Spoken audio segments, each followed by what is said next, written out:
चलिए, good morning आशीष।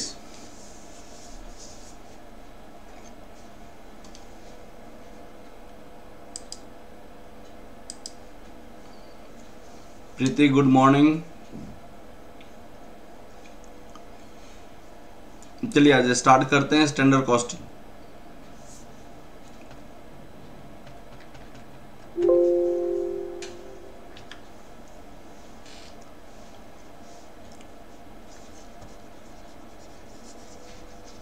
Standard costing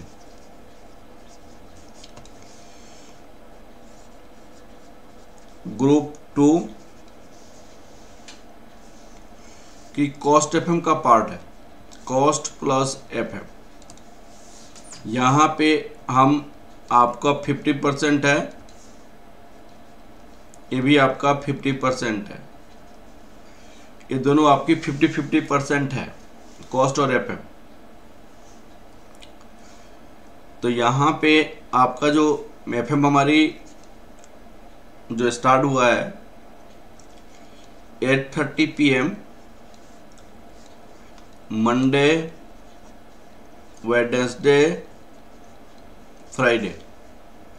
और cost में इसका कंप्लीट कराऊंगा मैं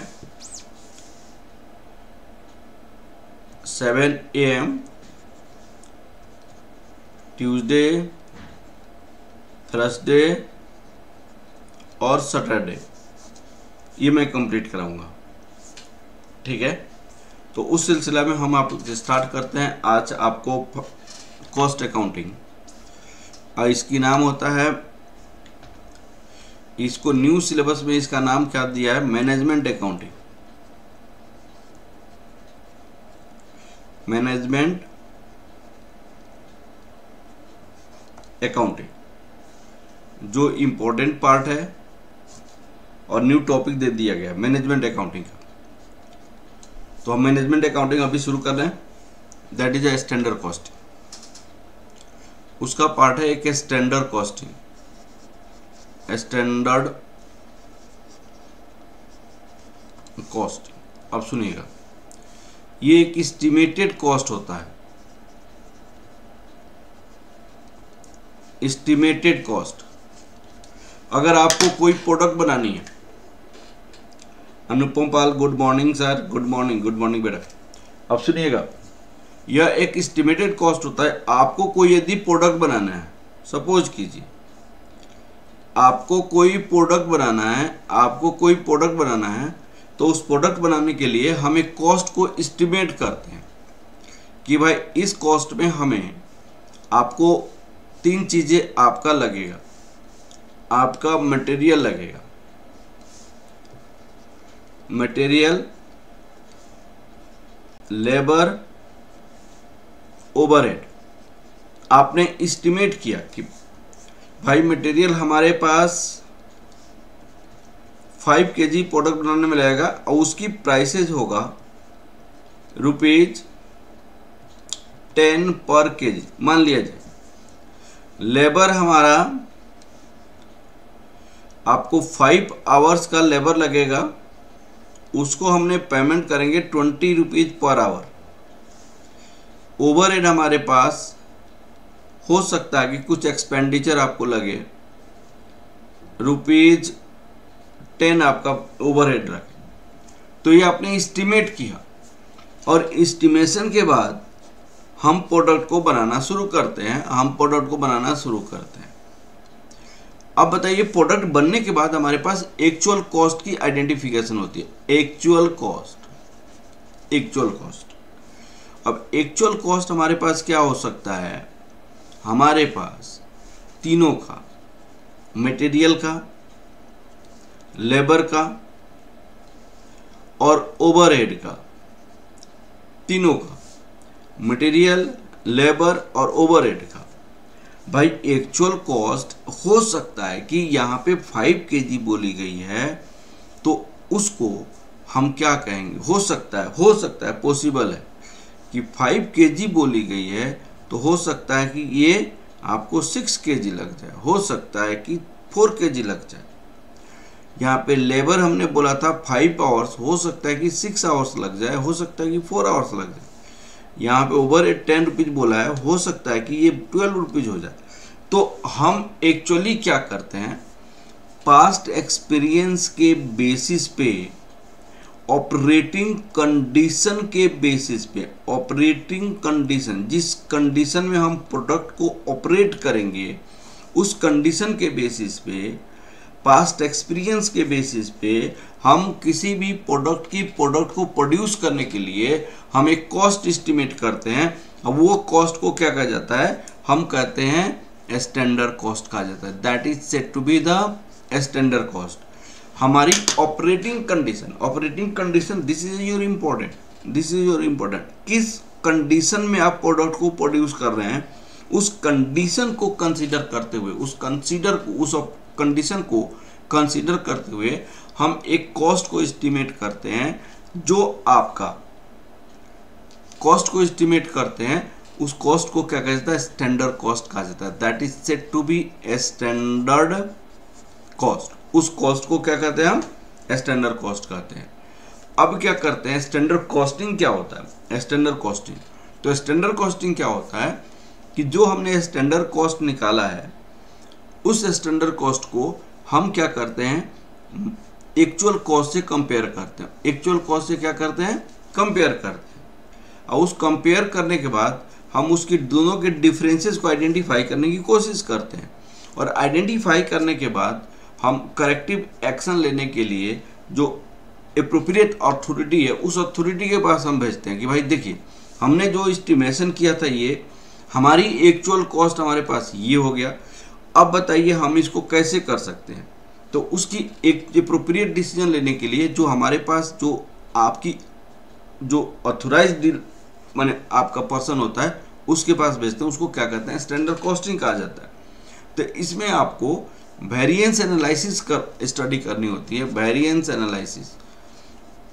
एनालिसिस क्या होता है, एनालिसिस आप सुनिएगा, इसको बहुत अच्छे से समझना है। अब सपोज कीजिए कि आपका हमने स्टैंडर्ड कॉस्ट निकाला, स्टैंडर्ड कॉस्ट हमने कहा कि भाई 5 kg रॉ मटेरियल लगेगा ₹10 के जरूरत से, तो हमारे पास टोटल स्टैंडर्ड कॉस्ट कितना हो जाएगा, 50 रुपया होगा, हमने ये निकाले। उसके बाद हमारे पास एक्चुअल कॉस्ट प्रोडक्ट बनने के बाद आएगा। ये प्रोडक्ट बनने के पहले हम एस्टिमेट करते हैं, एक्चुअल कॉस्ट हमारे प्रोडक्ट बनने के बाद होगा। अब प्रोडक्ट बनने के बाद हमें पता चला कि भाई ये 6 kg लग गया, तो आपका 10 रुपये के हिसाब से तो ये आपका 60 रुपया कॉस्ट लगा। तो इसमें हम वेरिएंसेस को एनालिसिस करते हैं, और वेरिएंस को क्या एनालिसिस करते हैं, उसको कहते हैं वेरिएंस कितना हुआ भाई, हमने सोचा था 50, हमारी कॉस्ट लग गई 60, तो ये हो गया -10। तो इसको हमारी सोची हुई से एडवर्स हुआ। एडवर्स को हम क्या कहते हैं, 10 रुपीज एडवर्स हमारी खर्च हो गई, ज़्यादा खर्च हो गई, ठीक है ना। अब क्या करते हैं, वेरिएंस एनालिसिस की रीजन जानने की कोशिश करते हैं कि what is the reason behind this variance. तो find reason behind the variance. हम रीजन निकालने की कोशिश कर रहे थे कि वेरिएंस का रीजन क्या है, what is the reason behind this variance. उसके बाद हम क्या करते हैं, करेक्टिव एक्शन लेते हैं।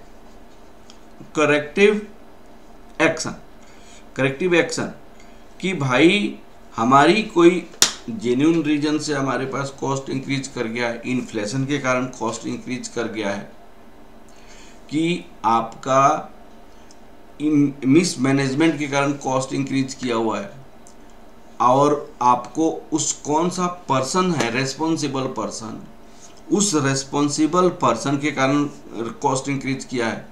ये सारी चीज़ें हम आइडेंटिफाई करने की कोशिश करते हैं। अब वो हम करेक्टिव एक्शन लेते हैं, भाई क्या रीजन से हमारी कॉस्ट इंक्रीज किया हुआ है, क्या और कॉस्ट इंक्रीज किया हुआ है, ठीक है ना। तो ये करने से हमारी क्या हो जाएगा, कॉस्ट कंट्रोल हो जाएगा। This is the way of controlling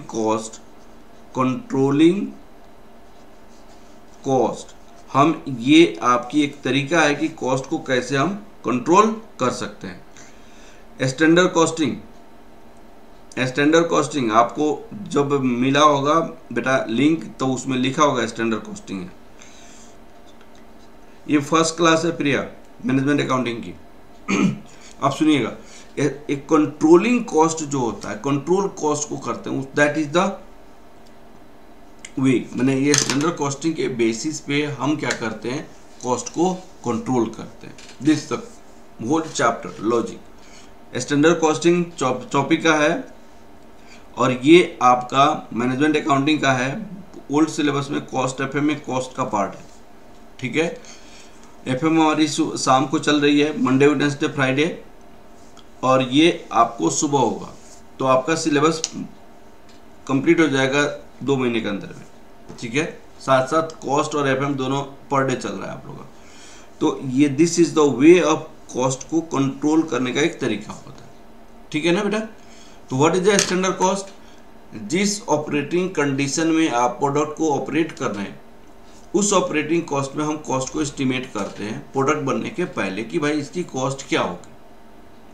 हम एस्टिमेशन किया, एस्टिमेशन के बाद हम आपको आइडेंटिफाई करते हैं कि हम जब प्रोडक्ट बनता है तो एक्चुअल कॉस्ट क्या लगेगा, फिर एक्चुअल कॉस्ट के बीच की जो डिफरेंसेज है वो आइडेंटिफाई करने की कोशिश करते हैं, और उसको कहते हैं variance. Standard cost minus actual cost, that is said to be the variance. अब उस वेरिएंस में हमारे फेवर में वेरिएंस आया कि हमारे एडवर्स में वेरिएंस आया, वो आइडेंटिफाई करने की कोशिश करते हैं। फिर जो डिफरेंसेज आता है उसकी रीजन जानने की कोशिश करते हैं, क्या रीजन से ये वेरिएंसेज आया, क्या कोई पर्सन इफेक्टेड है, क्या कोई इन्फ्लेशन इफेक्टेड है, क्या कोई रीजन है, और वो पर्सन कौन सा है जो कि आपका रेस्पॉन्सिबल है इस वेरिएंसेस के लिए, उसको हम रिवार्ड और पनिशमेंट देते हैं। अगर मान लीजिए वो पर्सन आपको एडवर्स में चला गया तो उसको हम क्या करते हैं, रिवार्ड देते हैं, हम मैंने पनिशमेंट करते हैं। अगर फेवरेबल हो तो उसको रिवार्ड देते हैं। और करेक्टिव एक्शन क्या है, ताकि इसको हम बहुत अच्छे से, what is the corrective action, ताकि इसको बहुत अच्छे से हम क्या करें, कॉस्ट को कंट्रोल कर सकें। ये चैप्टर का मेन लॉजिक यही है, मेन कंसेप्ट यही है। तो मैं आपको बताता हूँ standard cost, standard costing, variance analysis, जो मैं थ्योरेटिकली आपको समझा दिया। व्हाट इज दिस, प्लीज देखिएगा। It means the pre determined cost of future. Pre determined, product बनने के पहले हम डिटरमाइन करते हैं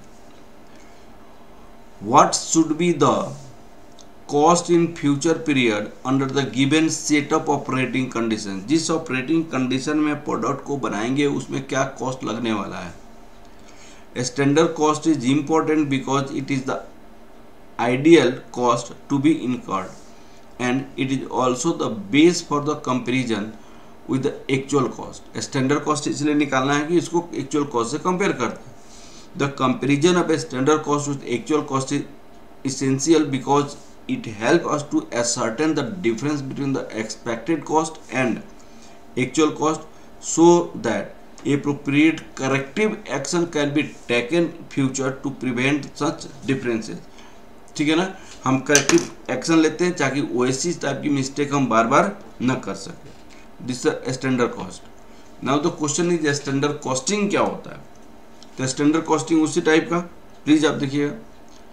Determine the standard cost of each elements of cost like material, labor and overhead. Comparison of actual cost with the standard cost. The difference between the two terms as a variance. Analysis of the variance is ascertained to the regions of the variances. Presentation of information to appropriate level of management so that remedial steps to be taken.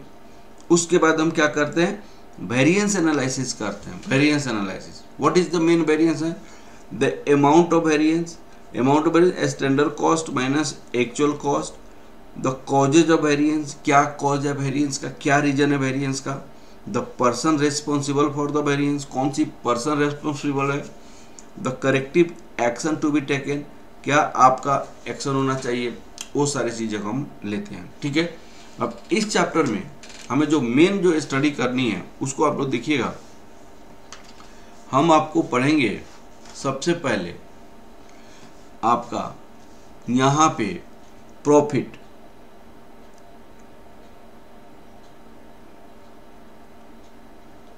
हाँ जी, आपको यहाँ पे please समझिएगा, जैसे मान लीजिए यहाँ पे प्रॉफिट होता है, प्रॉफिट हमारे क्या होता है, सेल होता है, यहाँ पे कॉस्ट होता है। तो हमें क्या स्टडी करनी है, सेल वेरिएंस भी स्टडी करनी है,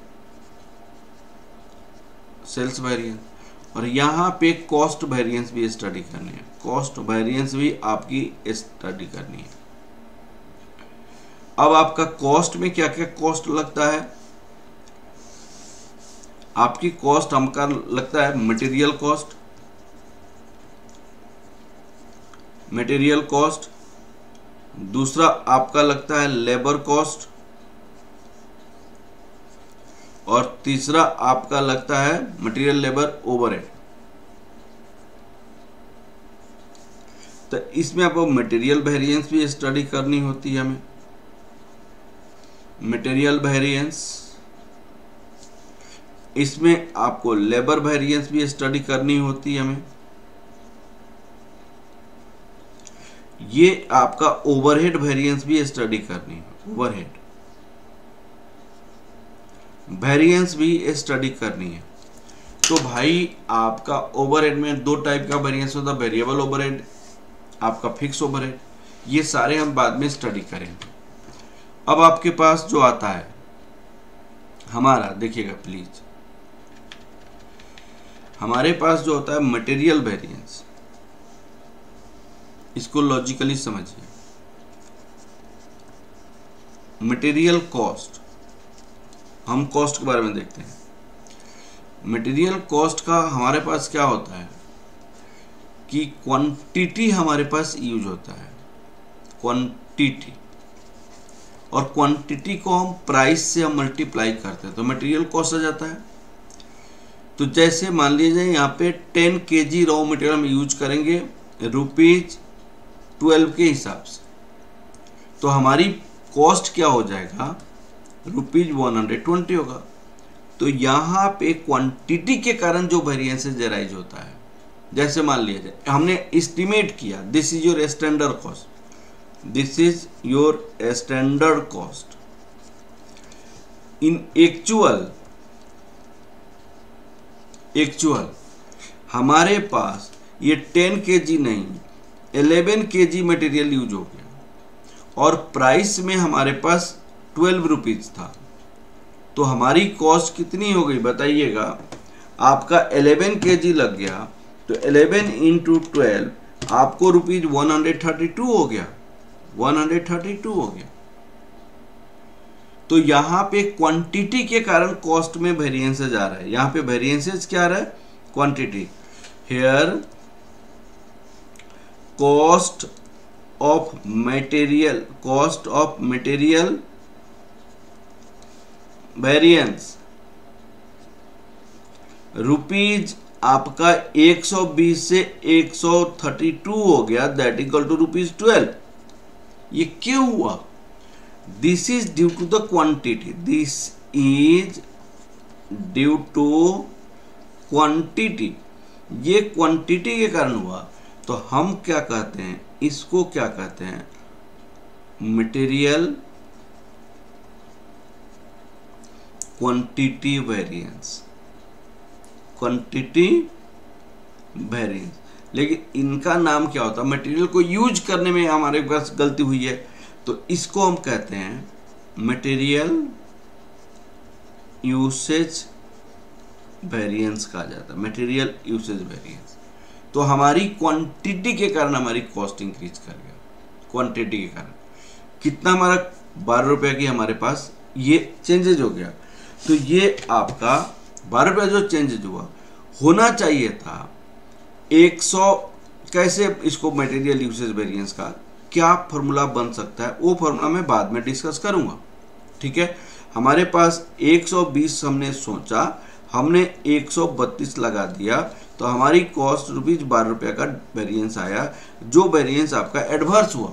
120 के प्लेस पे 132 यूज हो गया, तो हमारे लिए वेरिएंस हुआ। क्यों हमारे पास वेरिएंस, हमारे 10 kg के प्लेस पे, 10 kg के प्लेस पे हमने 11 kg मटेरियल यूज कर दिया। 10 kg के प्लेस पे हमने 11 kg मटेरियल यूज कर दिया, तो क्वांटिटी के कारण वो, इसको कहते हैं क्या, क्वांटिटी वेरिएंस। ठीक है ना। हो सकता है case second it may be possible कि इन्फ्लेशन के कारण प्राइस इंक्रीज कर गया मटेरियल का, तो मटेरियल कॉस्ट आपका हो सकता है, मटेरियल कॉस्ट हमारा तो ये 10 kg ही लगा, लेकिन हमारी ये 10 kg ही लगा, लेकिन हमने जो 12 रुपये का एस्टिमेशन किया था वो 13 रुपीज हो गया, 13 रुपीज। तो यहाँ पे हमारी कॉस्ट आपका कितना हो गया, 130 हो गया। तो यहाँ पे वेरिएंस क्या हुआ हमारे पास, तो यहाँ पे प्राइस हमारे पास, यहाँ पे आपकी वेरिएंस क्या होगा, standard cost minus actual cost. तो स्टैंडर्ड हमने सोचा था क्या 120, जो 120 हमारे स्टैंडर्ड सोचा था, लेकिन एक्चुअल में कॉस्ट लगा 130। तो ये आपको 10 रुपीज हमारे पास एक्स्ट्रा कॉस्ट लग गया। तो इस 10 को हम क्या कहेंगे, एडवर्स कहेंगे, हमारे पास एक्स्ट्रा कॉस्ट लग गया। तो ये क्यों लगा, तो this variance is due to the price of the raw material. This cost increase due to price of raw material, and this variance is said to be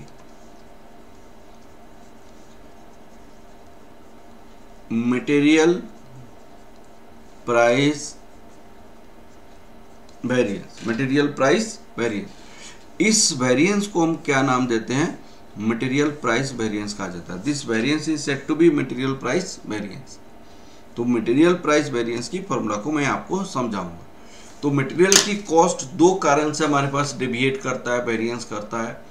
एक तो क्वांटिटी के कारण, जो क्वांटिटी के कारण डेविएट करता है उसको कहते हैं मटेरियल यूसेज वेरिएंस कहा जाता है। एक तो प्राइस के कारण, और प्राइस के कारण जो होता है वो आपको मटेरियल प्राइस वेरिएंस कहा जाता है, मटेरियल प्राइस वेरिएंस कहा जाता है। फिर क्वांटिटी में आपका दो और होता है, material mix variance.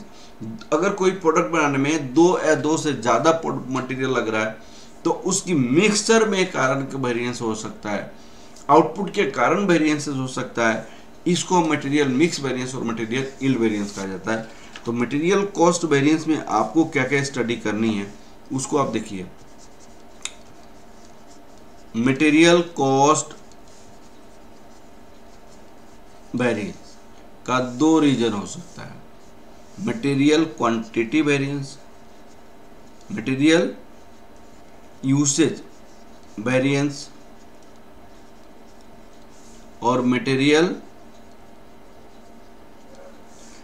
Usage variance हो सकता है, मटेरियल यूसेज वेरिएंस और मटेरियल प्राइस वेरिएंस हो सकता है।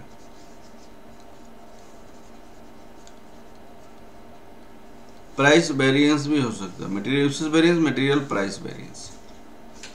मटेरियल यूसेज वेरिएंस का भी दो रीजन है, मटेरियल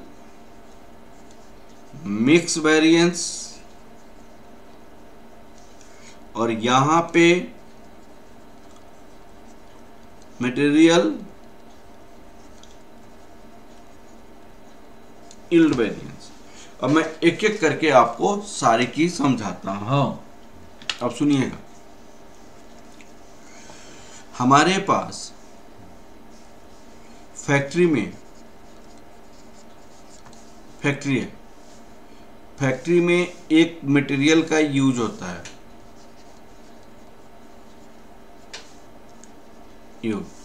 और एक मटेरियल का परचेज होता है, परचेज किया जाता है। अब बताइए मटेरियल का यूज कौन करता है? ये जो यूज करता है वो प्रोडक्शन का जो एक्सपोर्ट होगा, that is the production manager. यहां पे प्रोडक्शन मैनेजर होता है दिस इज प्रोडक्शन। अब मटेरियल परचेज कौन करता है, तो परचेज मैनेजर। परचेज मैनेजर, अब सुनिएगा, परचेज मैनेजर एक तो मटेरियल का यूज करने वाला है जो प्रोडक्शन मैनेजर है। अब मटेरियल को परचेज करने वाला है जो परचेज मैनेजर है। अब प्रोडक्शन मैनेजर से पूछा गया कि भाई वन प्रोडक्ट बनानी है, एक प्रोडक्ट बनानी है, एक प्रोडक्ट बनानी है, उस प्रोडक्ट के लिए कितने केजी मटेरियल लगेगा। इन्होंने कहा कि सर उस प्रोडक्ट बनाने के लिए 5 केजी रॉ मटेरियल का हमारे एप्लीकेशन होगा। ठीक है भाई, चेयरमैन ने समझ गया, अथॉरिटी ने समझ गया कि 5 केजी मटेरियल लगेगा। अब परचेज मैनेजर से पूछा जाएगा कि भाई साहब बताइए ये वाला जो मटेरियल यूज होने वाला है वो कब कितने में मटेरियल परचेज करोगे। तो इन्होंने कहा कि सर मैं ₹10 पर केजी में परचेज करूंगा। तो हमारी कॉस्ट एस्टिमेशन हो गई, एस्टिमेटेड कॉस्ट, स्टैंडर्ड कॉस्ट पता चल गया। हमारी स्टैंडर्ड कॉस्ट पता चल गया, कितना हो गया बताइएगा, आप बताइए स्टैंडर्ड कॉस्ट कितना हो गया इस केस में। स्टैंडर्ड कॉस्ट, हमारी स्टैंडर्ड कॉस्ट पता चला कि 5 केजी रॉ मटेरियल लगेगा 10 रुपये के हिसाब से। तो हमारा पता चल गया 5 केजी रॉ मटेरियल लगेगा 10 रुपये के हिसाब से, तो हमारी स्टैंडर्ड कॉस्ट पता चला कि 50 रुपये लगेगा। ठीक है, हमने फाइंड आउट किया। अब क्वेश्चन है कि इन एक्चुअल, मान लिया जाए एक्चुअल, इन एक्चुअल में हमारे पास ये आपकी 6 केजी लगा दिया, एक्चुअल में हमारे पास 6 केजी लग गया।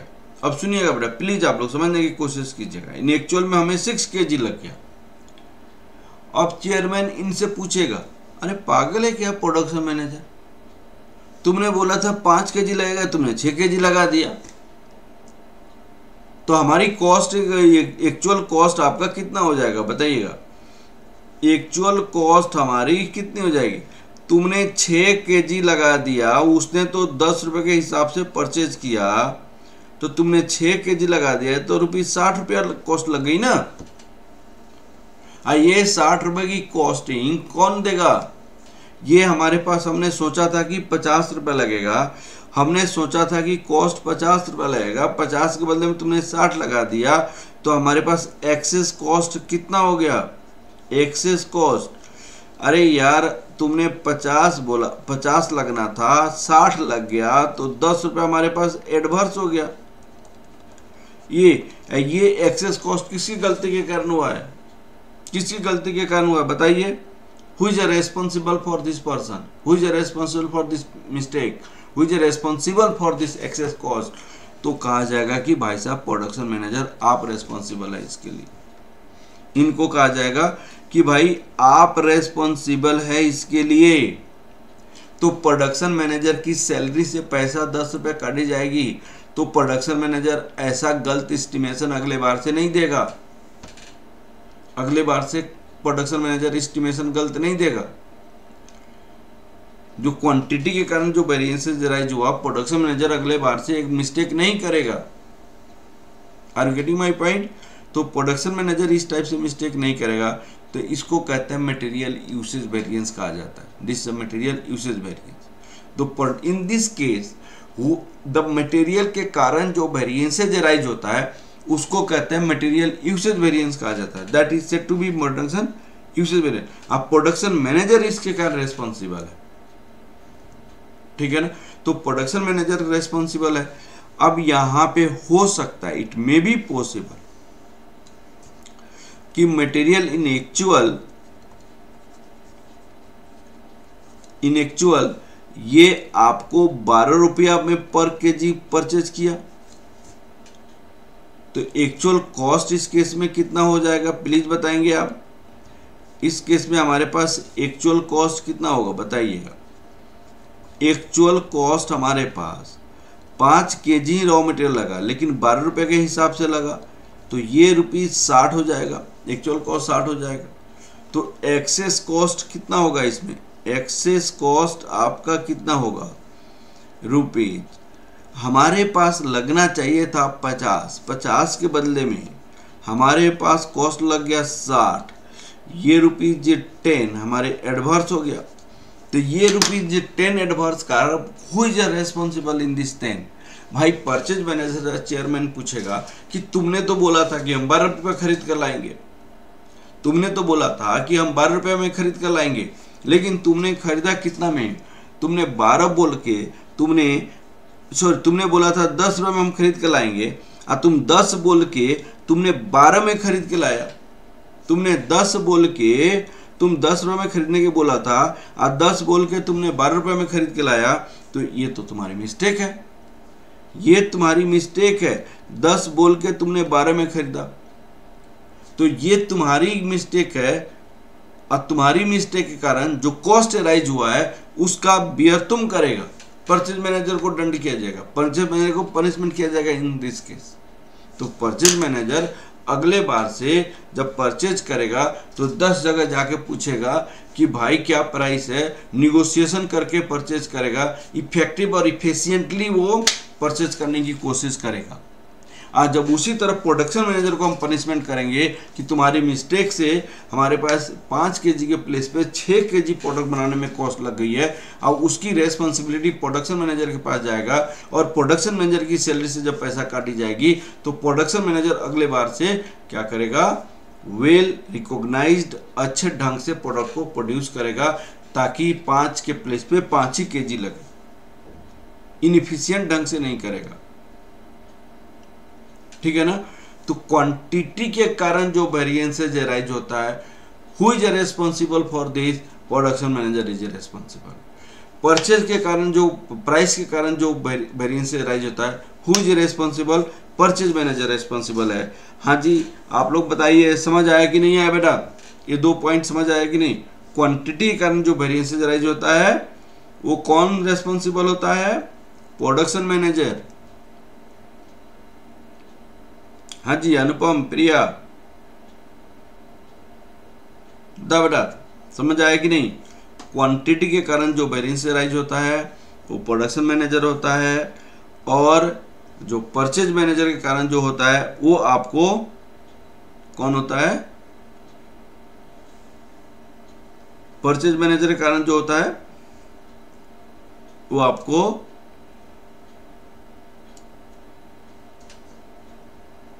प्राइस के कारण होता है, जो परचेज मैनेजर होता है।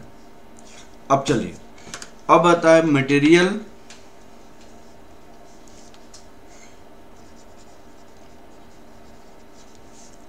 यूसेज वेरिएंस का क्या फॉर्मूला होता है? मटेरियल यूसेज वेरिएंस की क्या फॉर्मूला हो सकता है? सुनिएगा, मटेरियल यूसेज वेरिएंस की क्या फॉर्मूला होता है? मटेरियल यूसेज वेरिएंस का, मटेरियल यूसेज वेरिएंस की जो फॉर्मूला होता है उसको आप लोग समझिए। यहाँ पे बोला जाएगा कि तुमने यूज किया स्टैंडर्ड क्वांटिटी, तुमने कितना बोला था? 5 kg यूज करने के लिए। एक्चुअल क्वांटिटी तुमने कितना यूज किया? 6 kg यूज कर दिया। ये तुम्हारी मिस्टेक है। तुम्हारी जो प्राइस क्या होगा?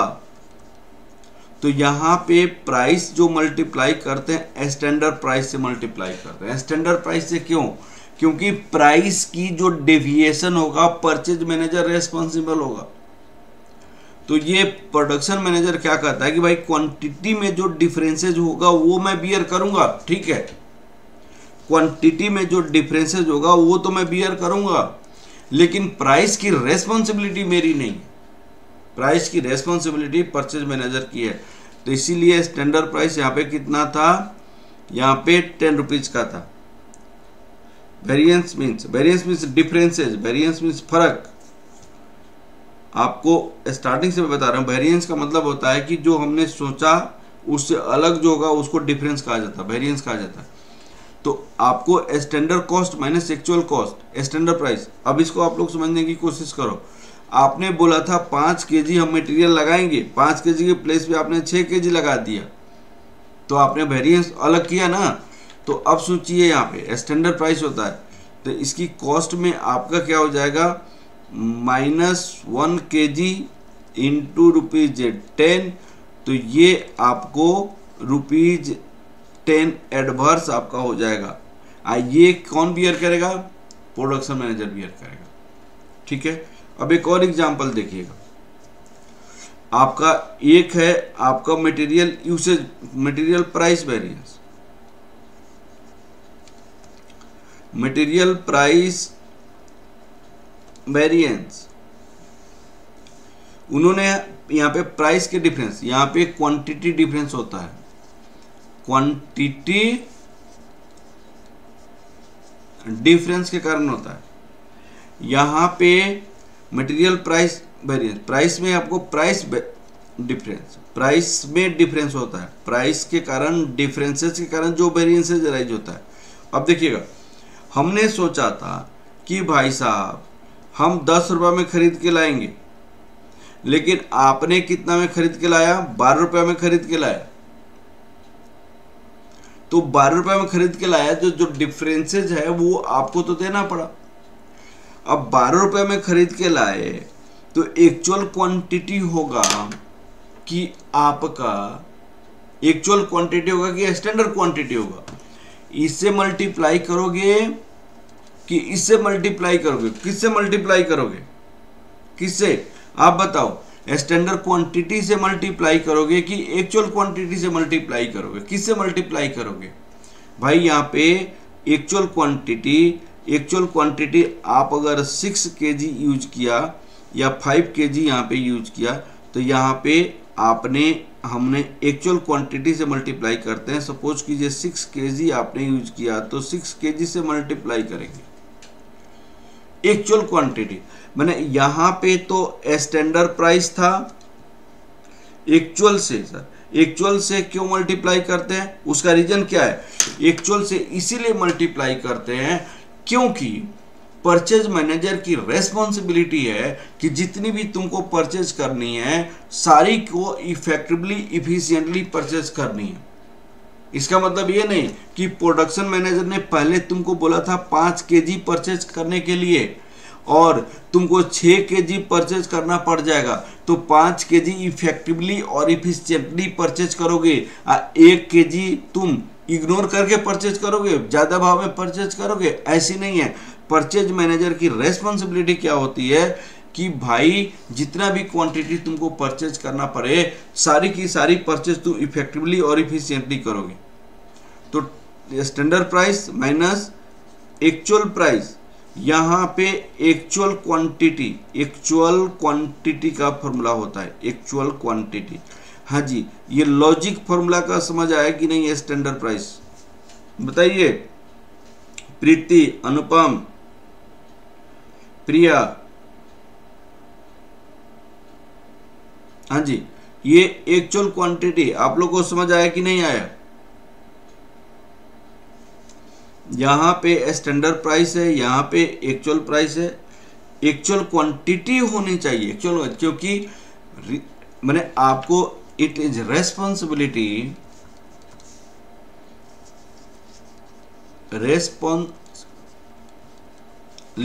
Of purchase manager all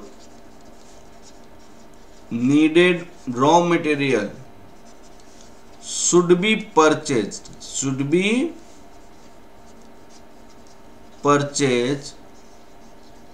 effectively and efficiently। आपको जितने भी रॉ मटेरियल परचेज करनी है इफेक्टिवली परचेज करनी है और इफिशिएंटली परचेज करनी है। ठीक है, तो मटेरियल प्राइस वेरिएंस आपका हमेशा, मटेरियल प्राइस वेरिएंस हमेशा आपका स्टैंडर्ड प्राइस, एक्चुअल प्राइस, यहाँ पे एक्चुअल क्वांटिटी होता है, एक्चुअल क्वांटिटी होता है। दिस इज एक्चुअल क्वांटिटी, ये आपको माइंड में रखना पड़ेगा। अब एक दूसरी केसेस में बनाया, अब सुनिएगा, एक और केसेस में बताया। मान लिया जाए कि 10 kg फिनिश गुड्स है,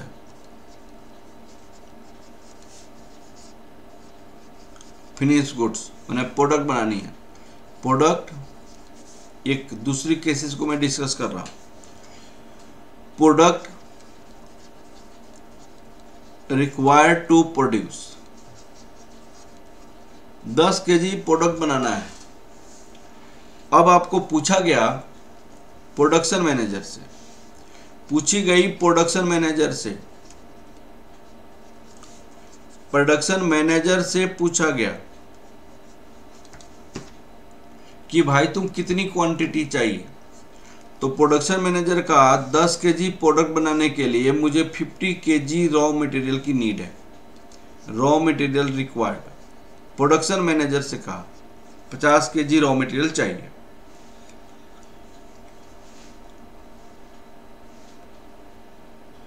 मैंने शायद सेंड कर दिया है, नहीं किया तो मैं भी कर दूंगा। सुनो, प्रोडक्शन मैनेजर ने कहा कि मुझे 50 केजी रॉ मटेरियल चाहिए, ठीक है। अब देखिए,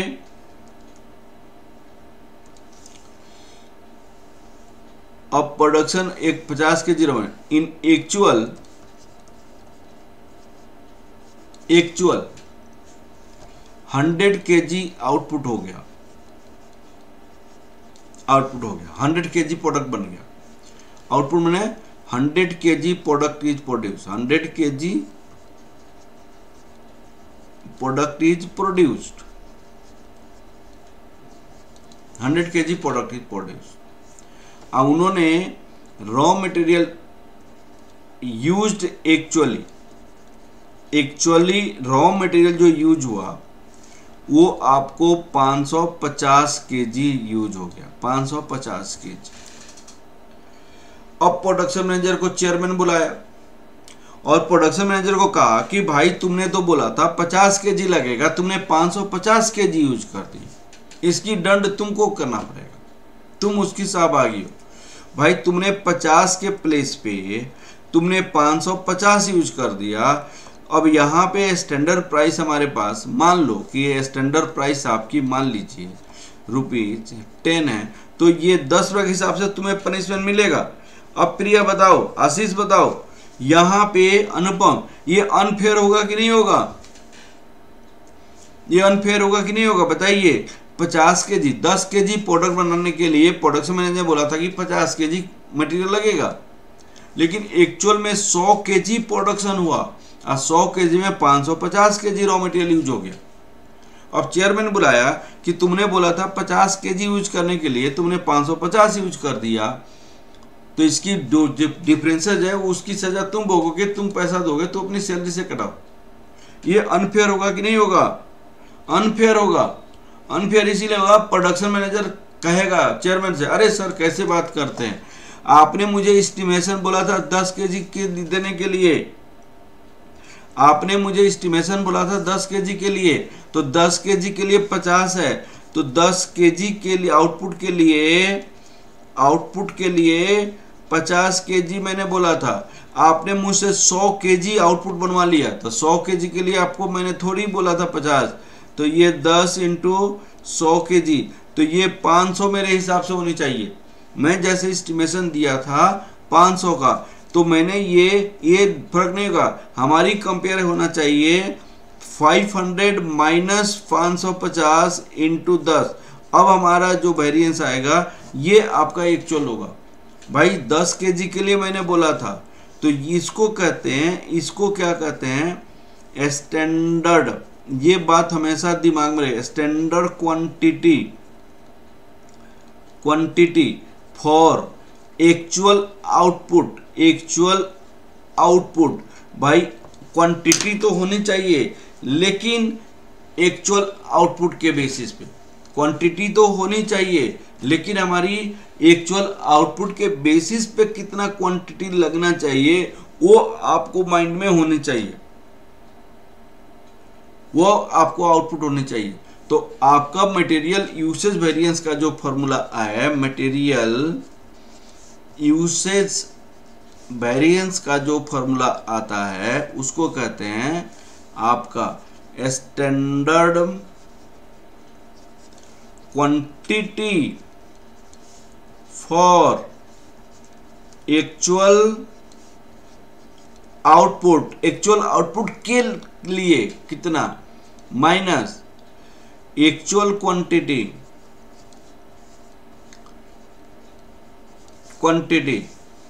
इनटू स्टैंडर्ड प्राइस होता है, स्टैंडर्ड प्राइस।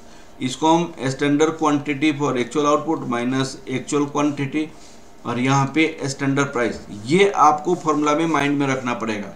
तो हमेशा क्वेश्चन बनाते समय आपको एक वर्किंग नोट बनाना पड़ेगा। सबसे पहले आपको माइंड कंसंट्रेट करके देखना क्या पड़ेगा कि एक्चुअल आउटपुट कितनी है, एक्चुअल आउटपुट कितनी है। और सेकंड में आपको क्या देना पड़ेगा, standard quantity for actual output कैसे निकालेंगे, एक्चुअल क्वांटिटी निकालेंगे। अब एक्चुअल आउटपुट सबसे पहले क्वेश्चन में देखना है, अब उसके बेसिस पे standard quantity for actual output निकालनी है और ये वाली फॉर्मूला अप्लाई करनी है। अब मटेरियल प्राइस वेरिएंस का क्या फॉर्मूला बन सकता है, ये मटेरियल यूसेज वेरिएंस हो गया। मटेरियल प्राइस वेरिएंस की क्या फॉर्मूला बन सकता है,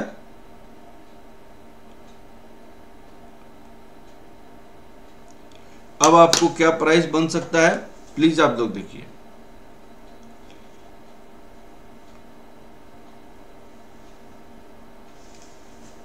सुनिए, मटेरियल प्राइस वेरिएंस की क्या फॉर्मूला बन सकता है, मटेरियल प्राइस वेरिएंस भाई standard price minus actual price, यहां पे एक्चुअल क्वांटिटी होता है, एक्चुअल क्वांटिटी होता है। मटेरियल कॉस्ट वेरिएंस क्या होता है, standard cost minus actual cost होता है, standard cost minus actual cost. और इसको हम दूसरे तरीका से material usage variance plus material price variance भी कहते हैं, this is material cost variance.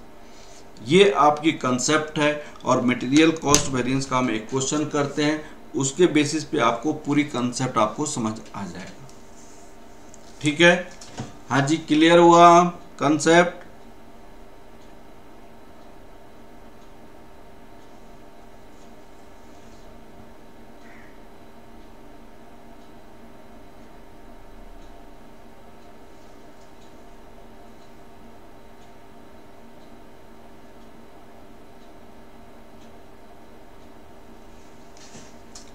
हाँ जी, चलिए ये कंसेप्ट क्लियर हो गया आपको। तो यहां पे स्टैंडर्ड प्राइस एक्चुअल क्वांटिटी के लिए, एक्चुअल प्राइस एक्चुअल क्वांटिटी के लिए। अब हम क्वेश्चन करते हैं, इसका क्वेश्चन एक करते हैं तब आपको समझ आ जाएगा। आपको सबसे पहले आपकी कोई भी क्वेश्चन करते समय, आपको कोई भी क्वेश्चन करते समय सबसे पहले आपका एक वर्किंग नोट होता है, आपको कैसे क्वेश्चन स्टार्ट करनी है। तो सबसे पहला स्टेप होता है क्वेश्चन स्टार्ट करने का, एक्चुअल आउटपुट देखनी है। आउटपुट का मतलब प्रोडक्शन देखना है। स्टेप 2 में आपको क्या करनी है, स्टेप 2 में आप देखिए बेटा, यहां पे एक्चुअल आउटपुट देखनी है, प्रोडक्शन देखनी है। स्टेप 2 में आपको क्या करनी है, calculate standard quantity for actual output. उसके बाद स्टेप 3 में टेबल बनानी है, table standard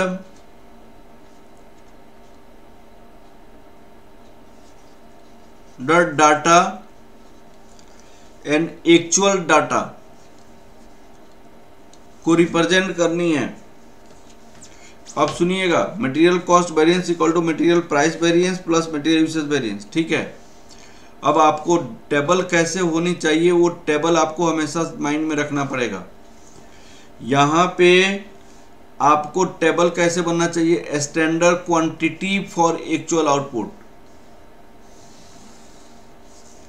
standard price, standard cost, revise standard quantity, actual quantity, actual price, actual cost. ये आपको टेबल बनाना पड़ेगा, हर एक क्वेश्चन को इतना ही टेबल से हो जाएगा। रिवाइज स्टैंडर्ड क्वांटिटी में आपको नेक्स्ट क्लास में मैं समझाऊंगा मटेरियल मिक्स वेरिएंस निकालते समय। आप लोग प्लीज इसको समझने की कोशिश करेंगे, ये वाली क्वेश्चन को सुनिएगा, ये वाली क्वेश्चन को बहुत अच्छे समझिए। RS Limited has adopted the standard costing furnishes the following information. Standard material for 7 kg finished goods। ये स्टैंडर्ड जो डाटा बनी है for 7 kg output, 7 kg output में 10 kg रॉ मटेरियल लगेगा। प्रोडक्शन मैनेजर से पूछा गया भाई 7 kg बनानी है, 7 kg बनानी है तो आपको कितना kg रॉ मटेरियल लगेगा, तो उन्होंने कहा सर 10 kg रॉ मटेरियल लगेगा, 10 kg रॉ मटेरियल लगेगा। फिर परचेज मैनेजर के पास गया तो परचेज मैनेजर ने कहा कि भाई हम 10 रुपया पर केजी के हिसाब से परचेज करेंगे, 10 रुपया पर केजी के हिसाब से परचेज करेंगे। मटेरियल यूसेज वेरिएंस है बेटा, मटेरियल यूसेज वेरिएंस। अब 10 रुपये के परचेज के हिसाब से हम परचेज करेंगे। एक्चुअल में आउटपुट आपका कितना हुआ, 21,000 केजी हुआ। तो मैंने आपको सबसे पहले आपकी क्या बोला है, स्टैंडर्ड, तो यहाँ पे 21,000 केजी आपका एक्चुअल आउटपुट हुआ, एक्चुअल आउटपुट 21,000 केजी यहाँ पे। तो सबसे पहला स्टेप क्या होता है कि भाई हम एक्चुअल आउटपुट देखते हैं, एक्चुअल आउटपुट देखते हैं 21,000 केजी, क्योंकि उन्होंने कहा आउटपुट 21,000 केजी। तो हमने आपको सेकेंड स्टेप क्या बोला था, calculate standard quantity for actual output, standard quantity for actual output. तो मैंने आपसे कहा कि 7 kg प्रोडक्ट बनाने के लिए, प्रोडक्ट के लिए raw material needed, raw material का नीड कितनी है, उन्होंने कहा 7 kg फिनिश गुड्स बनाने के लिए रॉ मटेरियल 10 kg लगेगा, 7 kg मटेरियल बनाने के लिए 10 kg, तो यहाँ पे 10 kg। तो भाई 21,000 प्रोडक्ट बनाने के लिए कितनी केजी रॉ मटेरियल होगा, तो 10 डिवाइडेड बाई 7 इंटू 21,000, तो ये आपको हो जाएगा यहाँ पे 30,000 आपकी रॉ मटेरियल की जरूरत पड़ेगी, 30,000। तो हाँ जी, अरे अनुपम अभी छोड़ो RSQ, मैं कल बताऊंगा बोला था, तो अभी क्यों पूछ रही है। अब सुनो, यहाँ पे 30,000 बोला, ये 30,000, तो standard quantity for actual output कितनी हो जाएगी, 30,000 हो जाएगा। क्योंकि हमने प्रोडक्शन मैनेजर से बोला था कि 7 kg फिनिश गुड्स के लिए तुम कितना रॉ मटेरियल यूज करोगे, तो उन्होंने कहा कि आप 7 kg रॉ मटेरियल यूज करने के लिए आप 10 kg यूज करूंगा मैं, लेकिन एक्चुअल में आपने बनाया कितना, 21,000, तो standard quantity for actual output तो निकालना पड़ा ना 21,000 के लिए। तो ये 21,000 के लिए मटेरियल यूज 21,000 के लिए आपको बोलना पड़ेगा, ठीक है ना। तो अब आपको 3 वेरिएंसेस निकालनी है, ये सारी चीजें टेबल बनानी है। तो सबसे पहले आपका वर्किंग नोट में स्टेप 1 में आपका होता है, स्टेप 1 में एक्चुअल आउटपुट कितनी है, एक्चुअल आउटपुट आपको 21,000 केजी है। स्टेप 2 में आप क्या करते हैं, स्टेप 2 हर एक क्वेश्चन में अप्लाई करेंगे, हर एक क्वेश्चन में अप्लाई करेंगे। स्टेप 2 में क्या अप्लाई करनी है, calculation of standard quantity for actual output, standard quantity for actual output. Standard quantity for actual output के लिए हम क्या फॉर्मूला अप्लाई करेंगे? For 7 kg output, raw material, production manager ने क्या बताया? रॉ मटेरियल रिक्वायर्ड, उन्होंने 10 kg बोला था, लेकिन हमने बनाया कि भाई 21,000 kg आउटपुट के लिए 10 divided by 7 into 21,000 that equal to 30,000 आपका केजी रॉ मटेरियल लगेगा। ये हमने पता किया। अब स्टेप 3 में हमने क्या करना है? आपको टेबल बनानी है। स्टेप 3 में आपको टेबल बनानी है। टेबल, तो टेबल क्या होगा? आपको standard quantity for actual output, standard price, standard cost, revised standard quantity के बारे में मैं कल बताऊंगा। एक्चुअल क्वांटिटी, एक्चुअल प्राइस,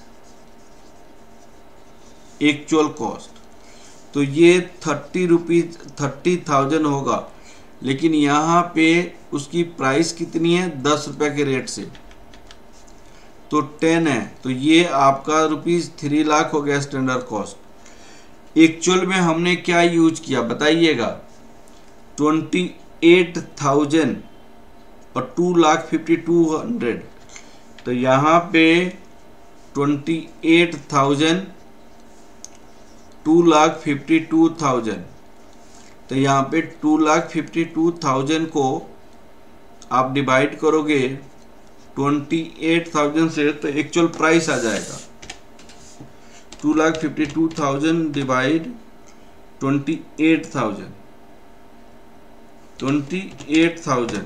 तो ये ₹9 आपका हो जाएगा। ये ₹9 आपके पास आ जाएगा। हाँ जी, क्लियर हो गया? ये ₹9 हो गया आपके पास।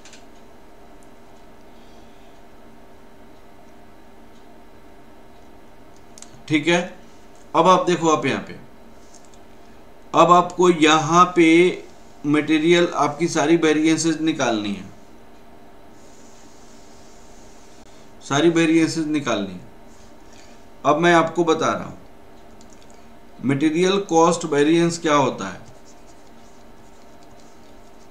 Standard cost minus actual cost. आप बताइए स्टैंडर्ड कॉस्ट कितनी है? ₹3 लाख है। एक्चुअल कॉस्ट कितनी है?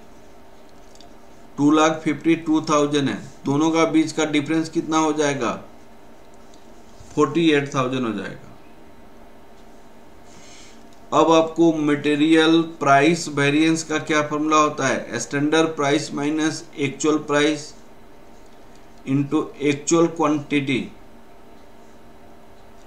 अब बताइएगा यहां पे स्टैंडर्ड प्राइस कितना होगा? स्टैंडर्ड प्राइस 10 रुपया है, एक्चुअल प्राइस कितनी है? 9 रुपीज है, तो ये तो आपका फेवरेबल हो जाएगा, 9 रुपीज है। एक्चुअल क्वांटिटी कितनी है? 28,000 है, तो ये 28,000 ये आपका फेवरेबल हो जाएगा। मटेरियल यूसेज वेरिएंस क्या फॉर्मूला होता है? क्या फॉर्मूला मैंने बताया था? मटेरियल यूसेज वेरिएंस ये क्वेश्चन में दिया था। Standard quantity for actual output, actual quantity into आपका स्टैंडर्ड प्राइस होता है। Standard quantity for actual output कितनी है? 30,000 है, माइनस एक्चुअल क्वांटिटी कितनी है? 28,000 है, इनटू स्टैंडर्ड प्राइस कितनी है? 10 है, तो ये आपको 20,000 आपका फेवरेबल हो जाएगा। अब आपको यहाँ पे रिकॉन्साइल करनी है।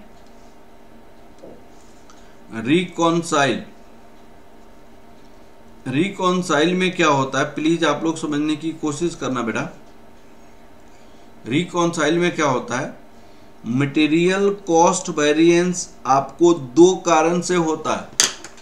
मटेरियल कॉस्ट वेरिएंस दो कारण से होता है, एकदम अच्छे से समझिए। मटेरियल कॉस्ट वेरिएंस दो कारण से होता है। एक तो कारण क्या होता है, प्राइस के कारण, एक तो क्या होता है, क्वांटिटी के कारण। तो दोनों को ऐड कर दिया जाता है, material usage variance plus material price variance. तो मटेरियल का यूसेज कितनी है, प्लीज आप लोग देखिए। मटेरियल का यूसेज 20,000 फेवरेबल है, प्लस यहाँ पे मटेरियल की प्राइस वेरिएंस कितनी है, 28,000 फेवरेबल है। दोनों को ऐड किए कितना हो गया, 48,000 फेवरेबल हो गया। तो दोनों के ऐड करके यहाँ पे 48,000 फेवरेबल हो गया, जो इसके बराबर हो गया कि नहीं हो गया। हाँ जी बताइए बेटा, आप बताइए मटेरियल कॉस्ट वेरिएंस के बराबर हुआ कि नहीं हुआ, एकदम अच्छे से। मटेरियल कॉस्ट वेरिएंस के बराबर हो गया ना। तो दिस इज द कंसेप्ट। आप बताइए कंसेप्ट को बहुत अच्छे से क्लियर हुआ कि नहीं हुआ। अनुपम, आशीष, प्रीति, प्रिया, प्लीज बताइए आप लोग कंसेप्ट अच्छे से क्लियर हुआ कि नहीं स्टैंडर्ड कॉस्टिंग का।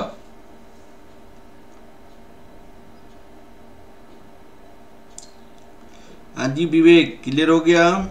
अनुपम पाल यस, आपको आशीष जी सर बहुत अच्छी। आपको 2-3 पॉइंट एकदम अच्छे से माइंड में रखना है, एकदम अच्छे से माइंड में रखना है। सबसे पहला माइंड में क्या रखनी है, सबसे पहली माइंड में क्या रखनी है कि हमेशा क्वेश्चन बनाते समय एक्चुअल आउटपुट देखेंगे।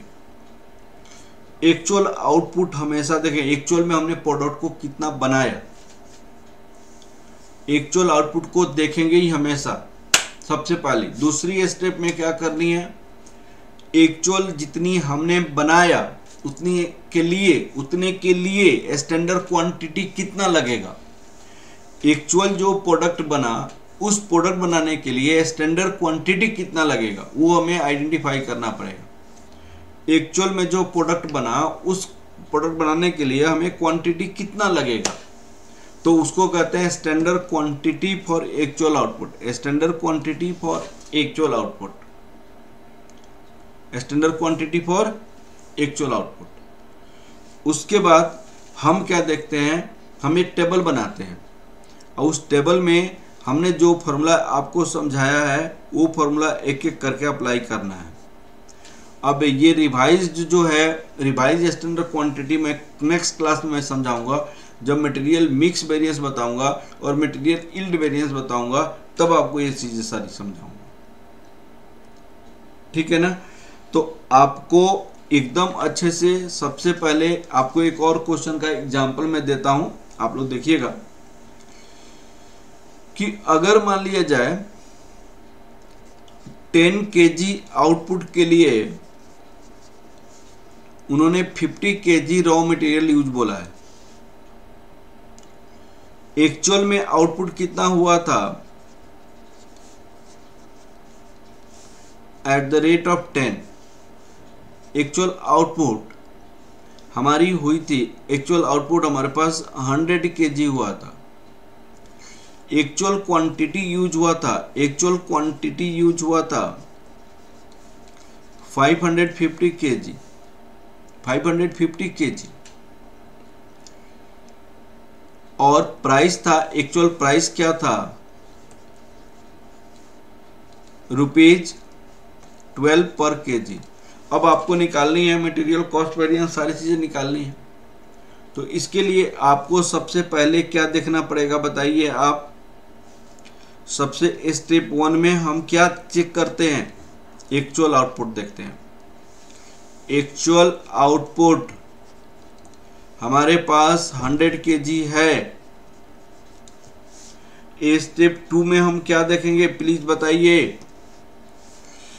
स्टेप 2 में calculation of standard quantity for actual output, standard quantity for actual output. तो भाई देखिए 10 केजी आउटपुट के लिए 50 केजी, मैंने 50 केजी लगेगा 10 केजी अगर बनाएंगे तो, लेकिन एक्चुअल में हमें 100 केजी बनना है, 100 केजी, तो इसमें 500 केजी लगना चाहिए, 500। स्टेप 3 में मैंने आपको क्या बताया था, क्या करनी है, आपको टेबल बनानी है, standard data and actual data का टेबल बनानी है। अब आपको टेबल क्या होगा, standard quantity for actual output, standard price,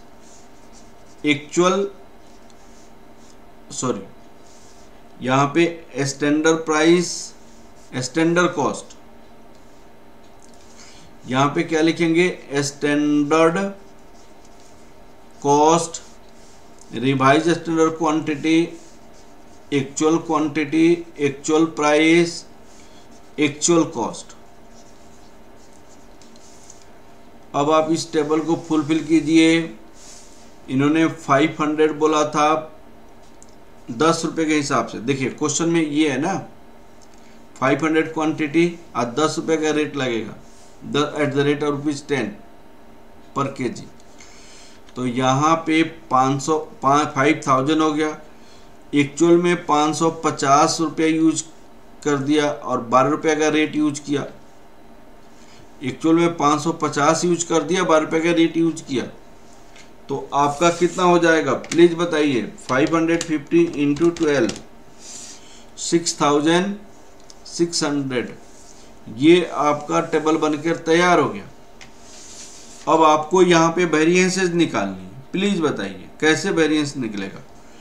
material cost variance, standard cost minus actual cost. तो भाई स्टैंडर्ड कॉस्ट हमारे पास 5000, एक्चुअल कॉस्ट 6600, तो ये 1600 नेगेटिव में आएगा। तो नेगेटिव में आने वाला क्या कहते हैं, 1600 एडवर्स कहते हैं। Material usage variance, standard quantity for actual output, actual quantity, और यहाँ पे स्टैंडर्ड प्राइस कहा जाता है, this is your standard price. अब बताइएगा यहाँ पे 500 माइनस 550, स्टैंडर्ड प्राइस कितनी है 10, तो यहाँ पे 50, यहाँ पे 50, 500 यहाँ पे एडवर्स हो जाएगा क्योंकि 500 नेगेटिव आएगा। मटेरियल यूसेज वेरिएंस और मटेरियल प्राइस वेरिएंस, तो standard price minus actual price, यहाँ पे एक्चुअल क्वांटिटी होता है, एक्चुअल क्वांटिटी, तो 10 बोला था 12 यूज किया, हमने 550 क्वांटिटी यूज किया, तो ये आपकी माइनस 1100, जैसे यहाँ पे माइनस 500 हो जाएगा, उससे माइनस 1100 हो जाएगा। तो 1100 का मतलब 1100 एडवर्स, तो दोनों एडवर्स को हम ऐड करेंगे तो कितना हो जाएगा आपको, 1100 प्लस 500, 1600 आपका हो जाएगा, 1600 एडवर्स, जो रिकॉन्साइल हो गया। यहाँ पे रिकॉन्साइल में मैंने आपको क्या बताया था, रिकॉन्साइल करने के लिए मैंने कहा था material cost variance equal to material price variance, material usage variance. Material price variance आपका कितनी है, 1100 एडवर्स है, और मटेरियल यूसेज वेरिएंस कितनी है, 500 एडवर्स है, दोनों को ऐड करेंगे तो 1600 एडवर्स हो जाएगा। हाँ जी बताइए क्लियर हुआ कि नहीं हुआ कंसेप्ट।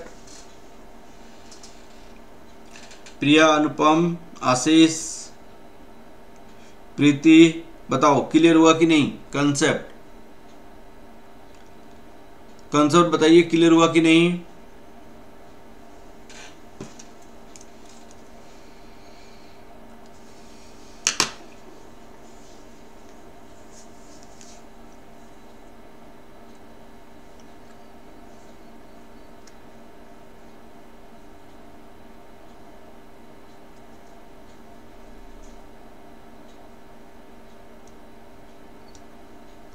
चलिए, बड़ी खुशी की बात है, आप लोग समझ आ रहा है, क्लियर हो गया।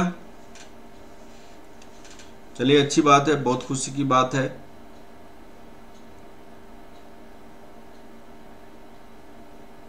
मैं स्टैंडर्ड कॉस्टिंग की नोट्स भेज दूंगा आप लोग को, और साथ साथ उसका भी नोट्स, कॉस्ट ऑफ कैपिटल का भी नोट्स मैं भेज दूंगा।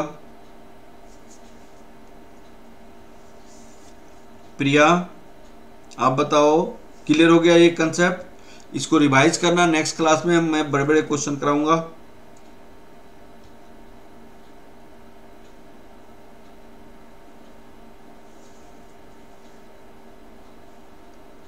चलिए, okay, thank you class. Next class में फिर मिलते हैं बेटा।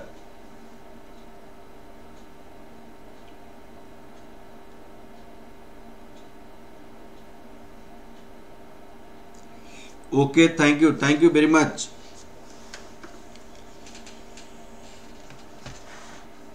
चलिए, okay, thank you class, thank you. Next class में फिर